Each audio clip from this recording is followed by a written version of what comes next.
Ivy Bridge, let me tell you, have got 1.48 billion transistors designed, innovated on our 22 nanometer 3D dimension transistors that I'm sure you'll have a deep dive in the technical session in the near future. But remember the number, 1.48 billion transistors in our chip. Those of you who are trying to take picture of this beautiful die, let me tell you, I play with this. It's not the real one. You can read the disclaimers down there. So you'll see it at the intro. But people try to understand what it is, and let me tell you, Ivy Bridge is not a TIC. I believe most of this community know about the TIC TOC. TOC is a new architecture, TIC is a compaction, TOC new architecture, TIC is a compaction, and this TIC is actually a TIC plus. It's more than a compaction. We need much more into this. So what we did in in Ivy Bridge, some of the things we took from the previous generation. We've got high performance, low power, and you'll see it's low power than its predecessor. Graphic media display engine, we've made some revolution. Integrated memory controller, and we reduced the power as well. Shared last level cache between the graphics and the processor in order to be able to feed this animal with all the instruction and data that's in it. And not less important, in order to make it simple for our colleague, for the rest of the ecosystem, Ivy Bridge is pin-to-pin compatible with Sandy Bridge. Sounds simple, it's not. Which means if you've got a system, if you've got a motherboard populated with Ivy Bridge, and you want to expand to different price points, etc. in the future, you'll be able to take Ivy Bridge out, you'll be able to put Sandy Bridge inside, and you'll get exactly the same system without having to put any additional engineering effort into it. If we take a deeper dive, and let me give you just a few examples, because I know that there's going to be a technical session down there that the geeks over here will enjoy the day, I've got no doubt. Let me just speak with you about PAIR, Power-Aware Interrupt Routing. You know that when you are working with accessories, with external device, you get the interrupts.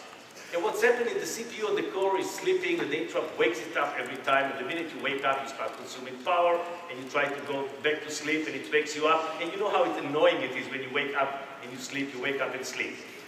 Traditionally, if you look, integrated gigabit NIC, for example, gives 2 to 5K interrupts per second. If you look at the USB gives you approximately 3,000 interrupts per second, and all the time it interrupts, and interesting enough, it's always interrupt core 0. And if the core 0 is asleep, you wake it up. In Ivy Bridge, and this is only one of the things, they develop much smarter things. We can dynamically route those interrupts based on the policies. And if you want to save power, you'll actually route it to the core that is awake. So if core 0 is asleep, core 2 is asleep, core 3 is awake, and core 4 is asleep, when you get the interrupt, rather than waking a core and creating dissipation of extra power, you'll go to the existing one. Yes, only 250, 300 milliwatts, but the low-hanging fruit are not there anymore.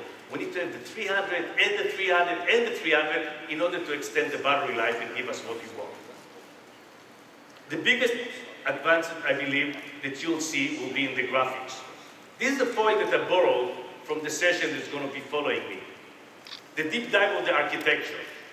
And as I say, it's not a TIC, it's a TIC plus, and we are speaking about the graphic and the media engine.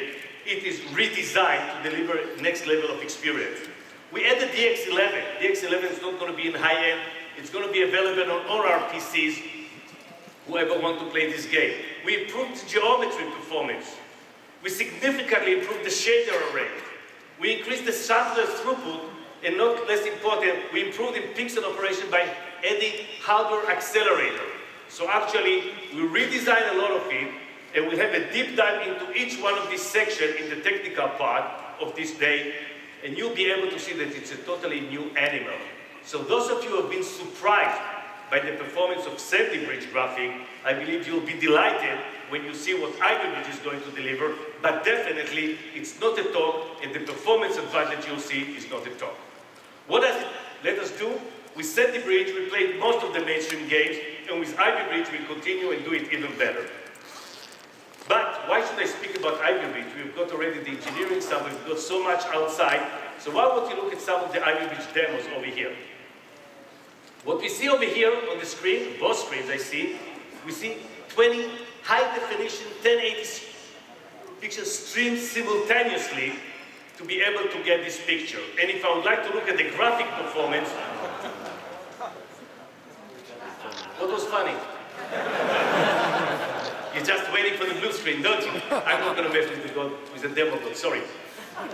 The other thing to show you is also the graphic is fully functional. If you can show the graphic performance, and this is the gaming that can be played on center stage. On Ivy Bridge, yeah, thank you. We're collaborating.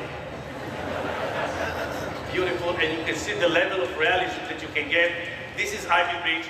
Pretty soon you are going to be able to see it. Those of you who come later on stage definitely will be able to see what we are having. Let's speak about the transformation we are going through. This is really traumatic for us. People that used to be engineers, or people that are still engineers, we had to go through a major transformation. Because for us in Intel, the god, the head of the operation, was the microprocessor designers. These are the smart guys, they knew what to do. They designed microprocessors. On top of the microprocessor, we put operating system. It used to be Windows. Today we've got some additional operating system. And then you just throw it into the market for the developer to write applications. And the application is eventually what gives the user experience.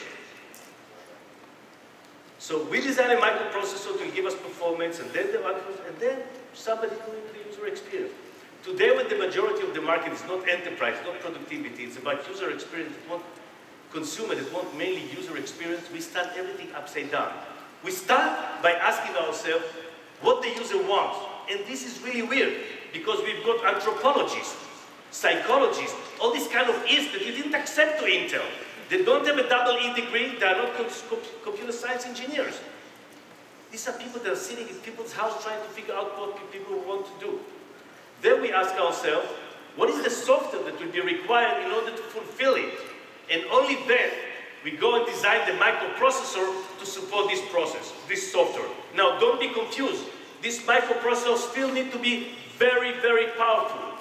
But if you want to know, if you want to do the graphics, or the general CPU, or the media, we get this information from these guys. So, while defining the notebook processor, we step back and ask ourselves, what really people would like to have? In order to cover it, let me invite one of our marketing research